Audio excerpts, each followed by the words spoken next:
Hello বন্ধুরা, কেমন আছেন? আশা করি ভালো আছেন। আপনাদের আশীর্বাদে আমি খুব ভালো আছি।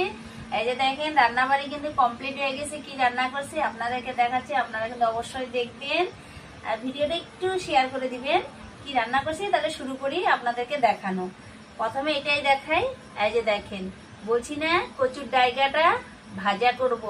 এই দেখেন কচুর ডাইগাটার মধ্যে কি কি দিছি আপনাদেরকে বলতেছি, আপনারা কিন্তু অবশ্যই শুনবেন। এর মধ্যে রসুন দিছি, পেঁয়াজ কুচি দিছি, কাঁচা লঙ্কা ফাইড়ে দিছি, আর হলো কালো জিরা সম্বারা দিছি। এই যে দেখেন, দেখছেন? আর এখানে হলো এই যে মাছের ঝোল কি দিয়ে করছি, শুলা কচু দিয়ে। এই যে দেখেন, শুলা কচু দিয়ে মাছের ঝোল করছি। এই যে শুলা কচু, আলু আর 2টা বেগুন দিছি, বেশি দেয়নি, 2টা বেগুন দিছি। এই যে দেখেন, এই যে শুলা কচুগুলা। আর শুলা কচুটা কিভাবে দিছি, একটু গরম জলে ভাপায় নিছি, নিয়ে তারপরে তেলের উপর ছাড়ছি, ছাড়ে একটু হালকা নাড়াচাড়া করে ভাজে নামাইছি।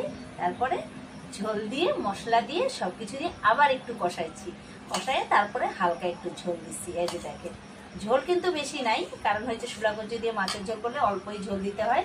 আর এখানে হলো এই যে গরম ভাত। এই যে দেখেন, দেখছেন? এই যে গরম ভাত, এই যে ভাতটা দিয়ে দেখেন ধোয়া উঠতেছে, বুঝছেন? আজকে অল্প করে চাল নিয়ে রান্না করছি।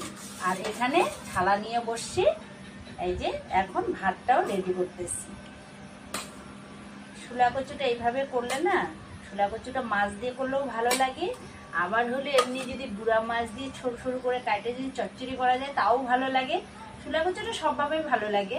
যেদিন ডালে করব সেদিন আপনাদেরকে দেখাবো, আপনারা কিন্তু অবশ্যই দেখবেন।